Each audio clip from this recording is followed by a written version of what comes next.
কয়েক বছর আগে বলা হচ্ছে যে তোরা তো ওখানে বোম বাঁধিস। আচ্ছা সব ঠিক আছে, ওখানে তো তোরা বোম বাঁধিস, আজ সেই হয়ে যাচ্ছে বাঘের বাচ্চা। অনিন্দদা, আপনি প্রশ্নের উত্তর দিন যে শওকত মোল্লা থেকে শুরু করে এই শেখ শাহজাহান, এই অনুব্রতরা বাঘের বাচ্চা, বাংলার গর্ব, আর মানুষকে যারা মারছে তাদেরকে আপনারা বাংলার গর্ব বলছেন, কিন্তু স্বামী বিবেকানন্দ, রামকৃষ্ণদেব, রবীন্দ্রনাথ থেকে শুরু করে তারাও তো বাংলার গর্ব ছিল, তারাই তো বাংলার গর্ব, তার দিকে আজকে খুনিদের বাংলার গর্ব করে দিতে হচ্ছে।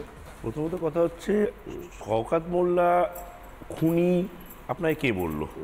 আপনি যে প্রথমেই কথাটা বললেন খুনিদের, উনি একজন বিধায়ক। আমি শওকত মোল্লাকে বলছি না, না আপনি বলছেন, আমি শওকত মোল্লাকে বলছি না, শাহজাহানকে বলছি। শাহজাহানের বিরুদ্ধে আপনার পুলিশই খুনের মামলা রুজু করেছে, আপনি সেটা জানেন না, না জেনে চেয়ারে বসে পড়েছেন। আমার কথাটা শেষ করতে দেন, আপনি বলুন। আর মাঝখানে কথা বললে আপনি বলুন, কোনো অসুবিধা নেই। শেখ শাহজাহানের কি কি অপরাধ করেছে না করেছে সেটা কোর্ট বিচার করছে, কোর্ট সেটা তদন্ত করছে, সিবিআই এবং কোর্ট দেখবে। কালকে যে ঘটনাটি ঘটেছে, শওকত মোল্লা, হ্যাঁ টাইটেলটা ওনার মোল্লা, তার জন্য অনেকের হয়তো কষ্ট হতে পারে, ভালো নাও লাগতে পারে, তার অপরাধ। তাহলে প্রথম মমতা বন্দ্যোপাধ্যায় আসে, মমতা বন্দ্যোপাধ্যায় বলেছে তোরা তো ওখানে বোম বাঁধিস। হ্যাঁ, যদি কারোর অসুবিধা হয় টাইটেল নিয়ে বা তাকে নিয়ে, তার বিরুদ্ধে প্রথম অভিযোগ তো মমতা বন্দ্যোপাধ্যায় তুলেছিলেন। শওকত মোল্লার বিরুদ্ধে প্রথম অভিযোগ রিপাবলিক বাংলা বা মানুষ তোলেনি, প্রথম অভিযোগ মমতা বন্দ্যোপাধ্যায় তুলেছিলেন, তোরা করে বোম বাঁধিস। বলবো? হ্যাঁ বলুন।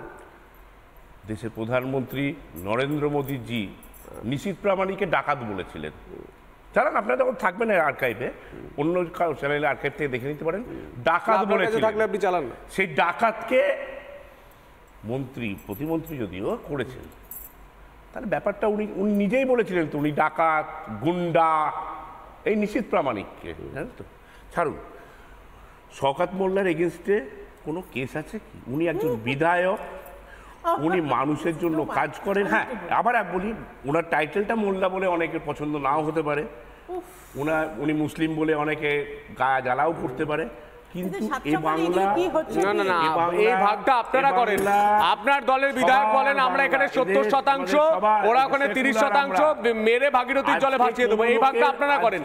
সকাল সকাল বিভাজন চলছে, হ্যাঁ সকাল সকাল বিভাজন চলছে, বিভাজনের রাজনীতি আপনারা করেন। এরকম ভাবে কাউকে দাঁড়িয়ে দেবেন না, ধর্ম নিয়ে কোনো কথা বা কোনো আলোচনা কিন্তু এখানে হচ্ছে না, হচ্ছে বক্তব্য নিয়ে। উনি একজন বিধায়ক, উনাকে পছন্দ না হলে, মানে উনি মানুষের জন্য কাজ করেন, সেটাকে উনি আমাদের মুখ্যমন্ত্রী আপনি বুঝতে চাইছেন না। প্রথম অভিযোগটাই তুলেছিলেন মমতা বন্দ্যোপাধ্যায়, প্রথম অভিযোগটাই মমতা বন্দ্যোপাধ্যায় তুলেছিলেন, তোরা করে বোম বাঁধিস। আমি শতরূপাদির কাছে আসবো, এক মিনিট। ডক্টর শতরূপা, আপনার কি মনে হয় যে যাকে বলা হচ্ছে তোরা ওখানে বোম বাঁধিস, যাদের বিরুদ্ধে মমতা বন্দ্যোপাধ্যায় খোদ বলে দিচ্ছেন, তারপর সে বাঘের বাচ্চা হয়ে যাচ্ছে, কোন অঙ্কে, কোন সমীকরণ? শোনো, মুখ্যমন্ত্রী যা বলে এবং তার মনের মধ্যে কি চলে, এই অঙ্ক বোঝানো আমার পক্ষে সম্ভব নয়, আমার মাথার উপর দিয়ে বেরিয়ে যায়। কিন্তু মানুষ যা দেখেছে, আমি সেই কটা একটু পয়েন্ট তুলে ধরি। নেতাজির জন্মদিনের দিন নেতাজি এইটুকু ছবি পায়ের কাছে, মমতা ব্যানার্জির বিশাল কাট আউট পশ্চিমবঙ্গের মানুষ দেখেছে। পশ্চিমবঙ্গের মানুষ দেখেছে ভাঙড়ে দাঁড়িয়ে একটা লোককে নমিনেশন করতে দেবে না বলা শওকত মোল্লা, আর তারপরে ইডি না সিবিআইকে একটা ধরেও নিয়ে গেল, তারপরে সে এখন হয়ে গেল কি বাঘের বাচ্চা। শেখ শাহজাহান, তাকে 49 দিন খুঁজে পাওয়া গেল না, কিন্তু সে হচ্ছে সুন্দরবনের বাঘ। অনুব্রত, সে তো একেবারে, আমি কি বলবো, এত বাঁধানো চরিত্র, তার মাথায় অক্সিজেন যায় না, ইত্যাদি ইত্যাদি করে করে সে হয়ে গেল বাংলার বীর। এই হচ্ছে মমতা ব্যানার্জির ইভ্যালুয়েশন, বাংলার পশ্চিমবঙ্গের বীরের সম্মান যাদের দেওয়া দরকার, এই হচ্ছে সেই লিস্ট। এবং আমি কি বলবো, রামকৃষ্ণ পরমহংস দেব দিয়ে তুমি শুরু করলে সন্তু, উনি বলেছিলেন দুটো কথা, অনেক কথার মধ্যে, মানে কথামৃতর মধ্যে দুটো কথা যেটা আমাদের কানে সবসময় বাজে। এক হচ্ছে যত মত তত পথ, আরেকটা উনি বলেছিলেন মাটি টাকা, টাকা মাটি। এইটাকে খিচুড়ি বানিয়ে মুখ্যমন্ত্রী একটা সাংঘাতিক কিছু বলেন, এইটাই বলেছে উনি। এক একটা গান যেটা দ্বিজেন্দ্রলাল রায়ের লেখা, ধনধান্যে দ্বিজেন্দ্রলাল রায়ের লেখা, উনি বলে দিলেন রবীন্দ্রনাথের লেখা।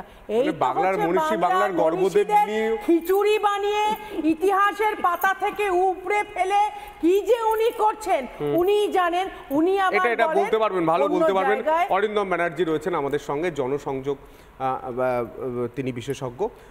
আপনার কাছে আমার একটাই প্রশ্ন, এইগুলো করে বাংলার মানুষের সঙ্গে বাংলার যে মনীষী, বাংলার যে গর্ব, সেই টানটা কি নষ্ট করার চেষ্টা হচ্ছে?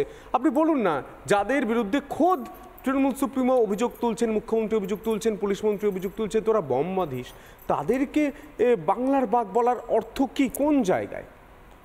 আসলে ওনার বিদায় ঘণ্টা বেজে গেছে। এখন ওনার শেষ অস্ত্র বিভাজন করে যদি কিছু ভোট ব্যাংকে বাঁচানো যায়। এখন যদি সন্তু আমরা খেয়াল করি, ভোটটা বাংলার ভোটটা নর্থ থেকে যত সাউথ বেঙ্গলের দিকে গিয়ে কলকাতার দিকে আসছে, তত কিন্তু ওনাকে বিভাজনের কথা বারবার বলতে হচ্ছে। এই সময় কিন্তু সাধু সন্তদেরকে নিয়ে কুকথা বলতে হচ্ছে ওনাকে, কারণ উনি জানেন এই বিভাজন ছাড়া যে ভোট ব্যাংকের রাজনীতি করতে গিয়ে অনেক কি সব দুধেল গায়েদের লাথি টাথি অনেক কিছু বলেছেন, লাথি সহ্য করছেন, এই শেষ লাথি উনি আবার খেতে চাইছেন, যাতে অ্যাটলিস্ট সম্মানজনক একটা সংখ্যা দিয়ে উনি লোকসভা ভোটের মানে 4 তারিখ যাতে শেষ করতে পারেন। কিন্তু আমার মনে হয় বাংলার মানুষ, দেশের কথা বাদ দিন কেন, বাংলা ভারতবর্ষের বাংলার অবস্থা আর ভারতবর্ষের অবস্থা এক নয়। বাংলা সত্যিই বাংলাতেই আছে। আমি একটা বলি, আমাদের রাজ্যের মুখ্যমন্ত্রীকে বলা হচ্ছে শেষ লাথি খাবার জন্য। এটা যদি প্রধানমন্ত্রীকে বলি বলতে পারবেন? বলতে পারবেন? উনি নিজেই বলেছেন দুধের গায়ে লাথি আমরা খাবো। লাথি খাবার, শেষ লাথি। আপনাদের লজ্জা হওয়া উচিত।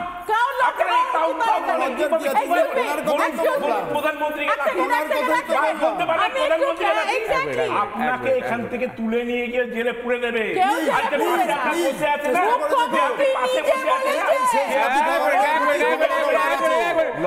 ঠান্ডা কুলকুল আপনি আলোচনা ঘুরিয়ে দিচ্ছেন। উনি বলেছেন, মমতা বন্দ্যোপাধ্যায়ের যে বক্তব্য ছিলেন উনি কোট করেছেন যে যারা যে গরু দুধ দেয় তার লাথি খাওয়া ভালো। এই বক্তব্য তো মুখ্যমন্ত্রী নিজে বলেছিলেন। আমি আলোচনায় আসবো কিন্তু আমাদের এই মুহূর্তে কিন্তু আপনাদের নজর থাকবে 4 জুনের দিকে। কেন?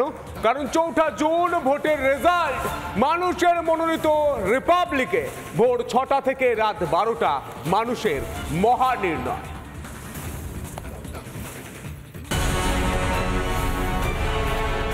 4 জুন ভোটের রেজাল্ট, চা গরম খবর আর রিপাবলিক, ভোর 6টা থেকে রাত 12টা মানুষের মহানির্ণয়।